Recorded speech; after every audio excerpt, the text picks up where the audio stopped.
2010-жылдын 7-апрелиндеги бир тарап революция, экинчи тарап куралдуу төңкөрүш атап жүрүшкөн тарыхый окуяларга жананын жыйынтыктарына андан бери 10 жыл өткөн убакытта баа берүүгө аракеттенип көрөлүчү. Бийликтин жалгыз булагы эл бардыгынан караса. Свет кымбаттайт дегендерге ишенбегиле. Свет кымбаттабайт. Кудай буйруса башынан акырынан тазалап баштадык, тазалайбыз. Сотту да, прокуратураны тазалайбыз аган туугандар. Биз Кыргызстанда калыс бийлик орнотууга милдеттүүбүз. Кыргызстанда калыс бийлик орнотуу үчүн бүт аракетибизди жумшайбыз. Биз мынтип канга бөлөнүп биякта жатсак, ак үйдөгүлөр кызматташып кызыл чеки болуп атышыптыр.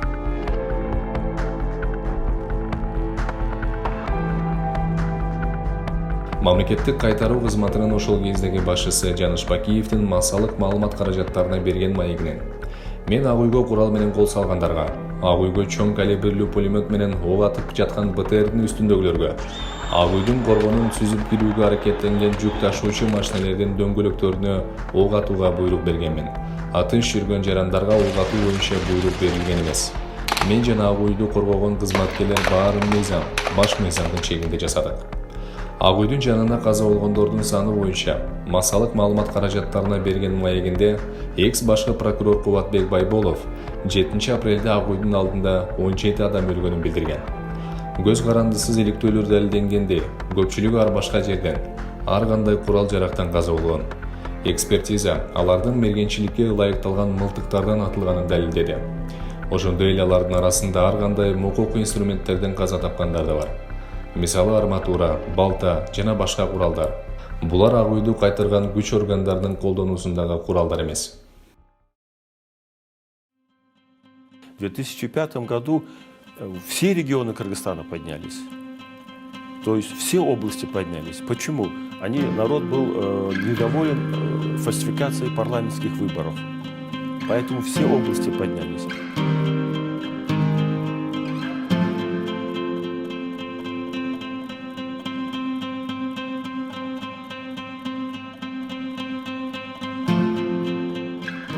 Парламенттик адилетсиз шайлоого нааразы калк аймактык бийлик имараттарын басып алышып, бир катар облустарда элдик бийлик орнотушкан.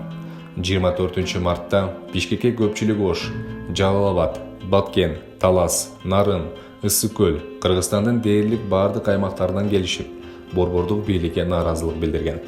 Ал эми оппозиция лидери, кийин президент болуп шайланган Курманбек Бакиев 24 мартта эл ак үйгө кирип барганда башка жакта жүргөндүгү да мунун айкын далили. Демек Акаевдин 14 жылга созулуп, аягында чектен чыккан адилетсиз бийлигине кыжырланган эл кылкылдап көтөрүлгөндө араңжан режим өз укулаган. Ал эми Бакиев бийликке келгенде оппозиция көп өтпөй эле нааразылык акцияларын уюштуруп, жыл сайын сес көрсөтүп турду. Чтобы понять это, с 2005, когда только я стал президентом, и до 2007, кто-то из политиков у нас там посчитал, в Кыргызстане произошло больше 1500 митингов за 2 года.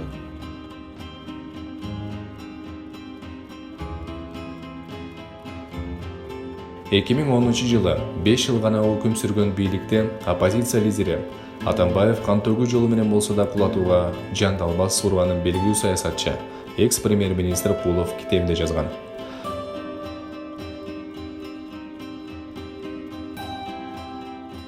Бийлик жайгашкан объектисине 5000ден айланасындагы адам чабуул жасашты.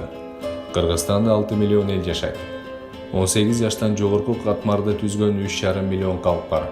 Ал эми бул жалпы элдин 0,1% түзгөн катмардын жалпы Кыргызстандын элинин атынан пикир билдирүүгө, акция жасоого, мыйзамдуу укуктары, эл аралык тил менен айтканда полномочиялары бар беле. Америка, Россия өңдүү улуу державалардын киришкени тууралуу да кептер бар, бирок айныксыз далил жок. Болгону өзү мекенинин чоң каражаттарды уурдап, соттолуп, Европада качып жүргөн казак оппозиционери Муктар Аблязов гана 2005 жылдагы кыргыз революциясын мен каржылагам деп билдиргени бар. Бирок Бекназаров баш болгон кыргыз оппозициячылары Аблязовдун акчасын көрүшпөгөнүн жар салышкан. Эгерде Аблязовдун бул билдирүүсү чын болсо, Кыргыз бийлиги кылдат текшерип, чет өлкө ишмеринин биздин ички ишибизге одоно киришкени үчүн мыйзам түрүндө жазага тартышы керек.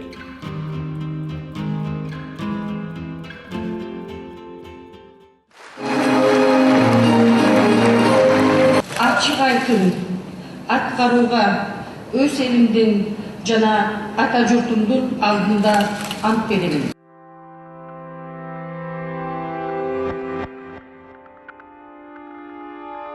Убактылуу өкмөт бийликке келгенден 2 айдан кийин Ош, Жалал-Абадда кыргыз-өзбек коогалаңы чыкты. 7 апрелде 10 адам набыт болсо, жаңы бийликтен башкарууну туура жүргүзө албагандыгынын кесепетинен түштүктө, андан бир нече эсе көп адам курман болду. Ал үчүн башкаруучулардан эч ким катаал жазага тартылган жок. Я никогда не забуду, когда мы все переживали, как будет, кто победит, куда, в какую войну войдет Кыргызстан, и когда Роза Исааковна приняла решение применить оружие и стрелять в людей. Те, кто не будет подчиняться решению Временного правительства.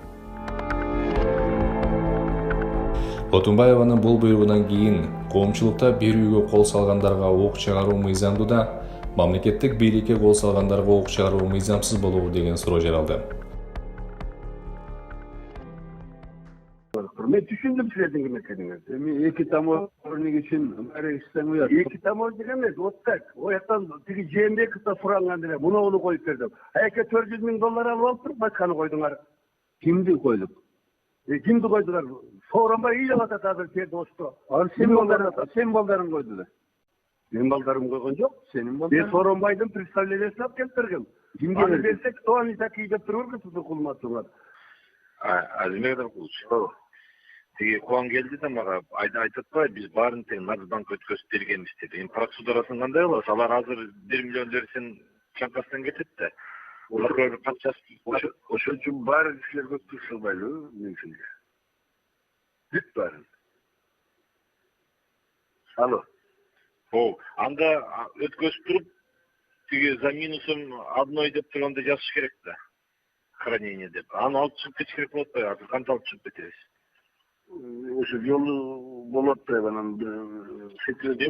Вы же прокурор, вы же должны думать, как это сделать сейчас, срочно надо. Срочно ошол да, силерге баарын бериш керек, анан силерден бир какой-то баары бумага керек да, баарыбызчы. Жок, алдык деп бумага керек, жанагы суммасы кайча жерде? 19.600 дейт. Анда 18.600 бумаганы бериш керек да бияка. Ооба.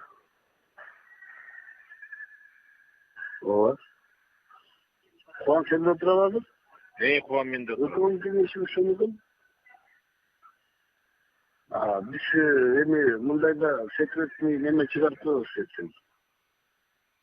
Биз имеем деп чечим. Жок, азыр бербейт деп атпайбы, бул барганкы Нацбанкка берген. Мен Нацбанктан азыр жер десем алар чанкасынан кетет да. Конечно. Ошон үчүн силерге албайсыңызбы? Жок, казначействого өткөзүш керек да бизге. Анда казначейство өткөзүп берсек, ал текшерип этип калса болбойт, анда тиги өкмөттүн токтому берип коет, анда секретный болуп калат да.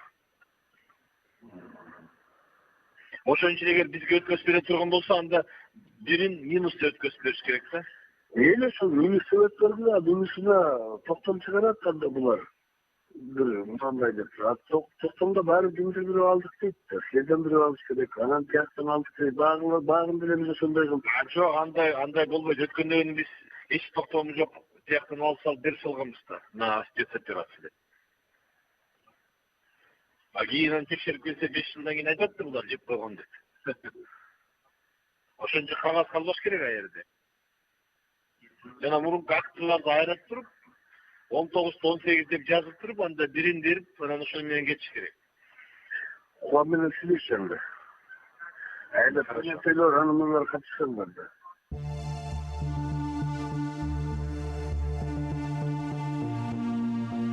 Ошол учурда башкы прокуратурада иштеген Сыймык Жапыкеев 7 апрелден кийин Бакиевдер алып кетти делинген Россиядан келген 200 миллион доллар акча банкта турганын, аны кийин убактылуу өкмөт башчылары өздөрү жок кылышканын жар салды.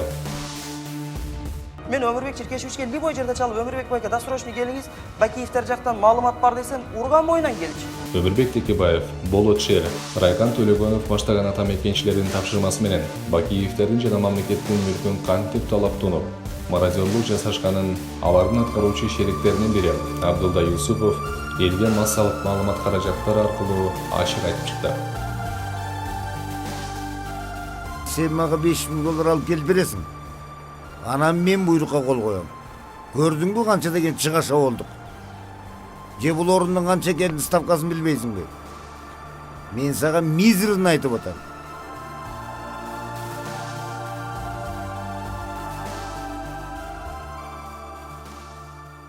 Текебаев пригласил ко мне. Там сидел в кабинете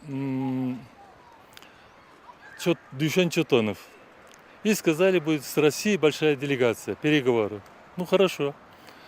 Приехали президент, вице-президент и исполнительный директор Мегафона российского. Они сидели, мы шестером сидели, и они громко начали требовать с Текебаева. Раз обещал, надо выполнить, нам надо продать туда-сюда. Текебаев сказал, он нас прослушивает вверху, чтоб сумму не озвучили.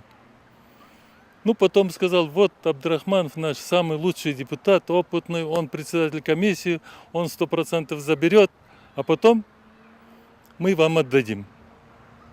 Ну, я сказал, если вы богаты, в аукционе участвуете, выиграете.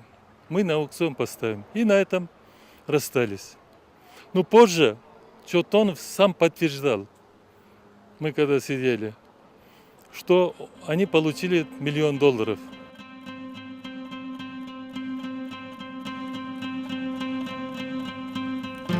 Мурдагы президенттер Акаев менен Бакиевти үй бүлөлүк башкарууга айыптаган Атамбаев коомдук саясий кадыр-барктары, тажрыйбалары жоктугуна карабай, мурдагы айдоочусу Икрамжан Илмияновду президенттик администрация башчысынын биринчи орун басары, ал эми иш жүзүндө администрация башчысынан да таасирлүү болчу. Тараздачысы Албек Ибраимовду Бишкек мэри, мурдагы жан сакчылардын бири Улан Израиловду ички иштер министри, Болот Сүйүнбаевду мамлекеттик коопсуздук кызматынын төрагасынын биринчи орун басары, Кайниса Берсегизбаевду мамлекеттик коопсуздук кызматынын төрагасы, мурдагы катчысы Асель Кудуранованы парламент төрагасынын орун басары, жогорку кызмат даражаларына көкөлөттү. Атамбаев эл башчысы болгонуна карабай, ойлонбой балп этип сүйлөп, жалпы элде мыйзамсыз жана маданиятсыз басмырлаганы көпчүлүктү кыжырлантса, чет өлкө жетекчилердин одону асылуулары өлкөгө зыянын тийгизди. Талассага жер болбойт, талассыздар эл болбойт деп Ташкентке качырган, Ташкентке. Кыргызстардан мана сөз сүйбөлөсүн качырган Ташкентке. Мына нарындыктар малчысыңар. Мына койсуңар. Казахи — это мы, которые больше 500 лет назад выбрали султаном себе Чингизида. Но иногда такое чувство, что до сих пор чингизиды правят Казахстаном, а не казахи. Не надо нам соваться, учить. Мы нашли свою дорогу.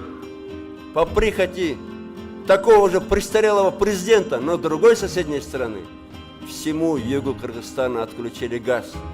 И я помню, как кричали тут наши политиканы, как кричали в парламенте, что президент Кыргызстана Атамбаев должен поехать на поклон к престарелому диктатору. Атамбаев конституцияга өзгөртүү киргизип, президенттин бийлигин чектеп, башкы бийликти премьер-министрге ыйгарып, өкмөт башчылыкка кол баласы Сапар Исаковду отургузду. Өзү бийликтен официалдуу түрдө кеткени менен, Койташтагы жер резиденциядагы жаңы салдырган хан сарайында жатып алып, өлкөнү сырттан башкарып, май талканында чардоону кыялданган. А бирок анын бул арамзат элеги ишке ашкан жок. Эл тарабынан шайланган президент Сооронбай Жээнбеков элдин кызыкчылыгын мыйзамда сыйлады. Достон чындык жогору деген акыл ойду тутунду. Атамбаевдин айткан жолуна түшпөдү. Атамбаев жана Атамбаевчилар жер тепкилешип, Сокке досын сатып кетти деп жар салышты. Анда Жээнбеков өлкөнүн, элдин кызыкчылыктарын саткан саткындын тарыхый уурулуктарын жашырышы керек беле. Бишкектин мурдагы мэри, мурдагы депутат Нариман Тулеев Атамбаевди жакшылап текшерсе, $миллиарддаган акча чыгат деп жар салса, коомчулук Атамбаевди камоо жетишсиз, уурдаган миллиарддарын мамлекеттик казынасына кайтартыш керек деген пикирде.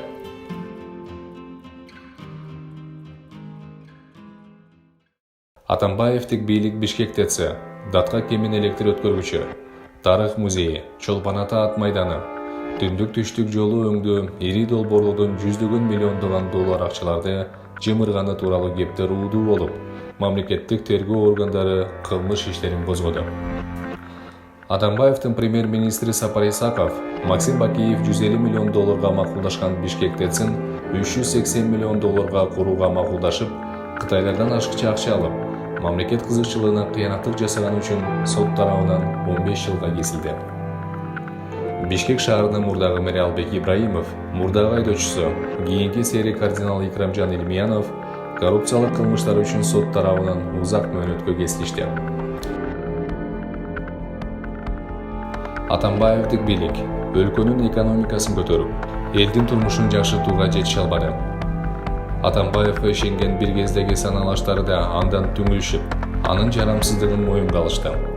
Бакиевдик бийликке оппозицияда жүрүшкөн көрүнүктүү саясатчылар, мисалы убактылуу өкмөт башы Отунбаеванын аппарат башчысы болгон Эдил Байсалов, Бакиев турганда экономиканы көтөрүлмөгөн, алар жаңылыштык кетиришкенин, атамекенчи экс-депутат Туратбек Мадылбеков Бакиев Атамбаевдин кыйла мыкты иштегенин массалык маалымат каражаттарында жар салышты.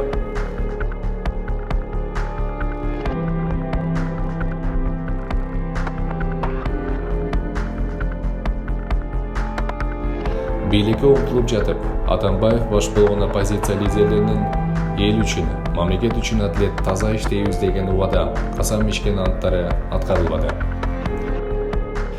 Революция мурдагы начар бийликти революциялык жол менен кулатып, өлкөдө чыныгы элдик адилет бийлик орнотуп, коррупцияны токтотуп, экономиканы кескин көтөрүп, элдин турмушун кыйла жакшыртуу деген түшүнүк. Ал эми 2013-жылы бийлик алмашылды. Бирок экономика революциялык жол менен чапчаң өсүп, элдин турмушу кескин жогорулап кетпеди.